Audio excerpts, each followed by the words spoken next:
I think everyone's born with a creative gift. Of course they are. I think everyone is capable of play. Everybody's capable of art. It's like the most natural thing in the world for everyone.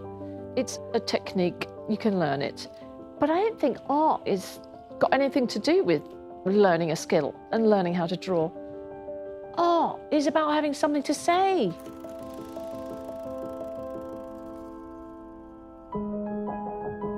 The themes of my work are life, death, and libido.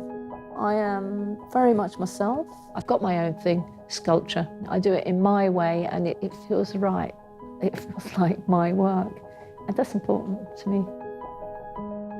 I mean, when I think about why I make art, where it's come from, whether it's genetic or whether it's simply a choice, I think it's a bit of everything, really.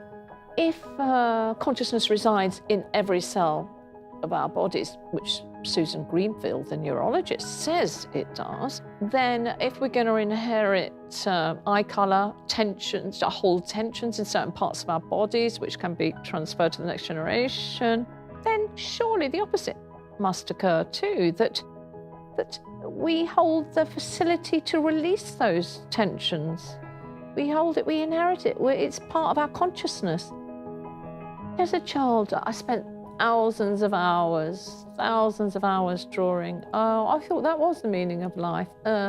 All my parents' friends were artists, and they always had those mannequin dolls, you know, these dolls.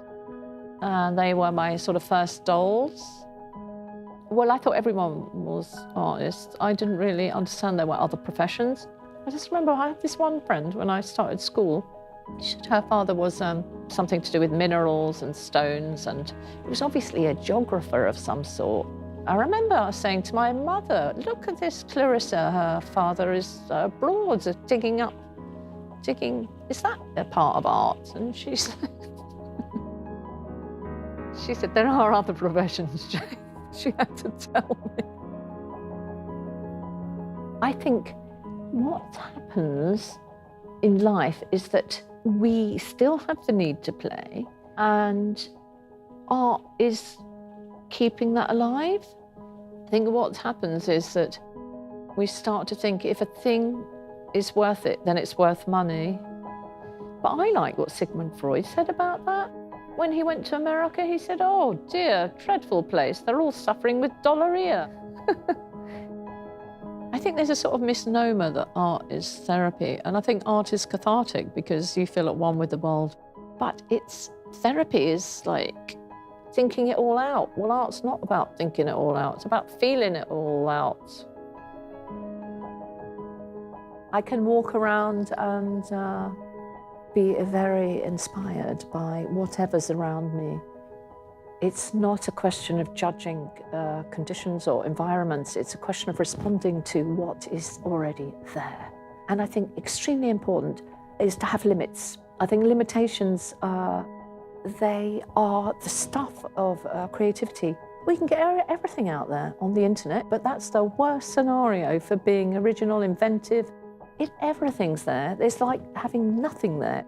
You need those limits. So I have my limits, my edges, my space. I have the objects that are actually in the space to play with. That is my project. I think what I'm most proud of isn't a particular piece of work, but I had a show at the Woyang Contemporary Art Museum in South Korea. It's a massive museum, probably comparable to the size of the Royal Academy here. The whole museum was dedicated to my work, so I had installations. I mean, it was a retrospective, it went back to the 1980s, and I saw all my work. Oh, I had to pinch myself. That's what I'm most proud of. I mean, it's great. Jane McAdam, Freud, sculptor, cut.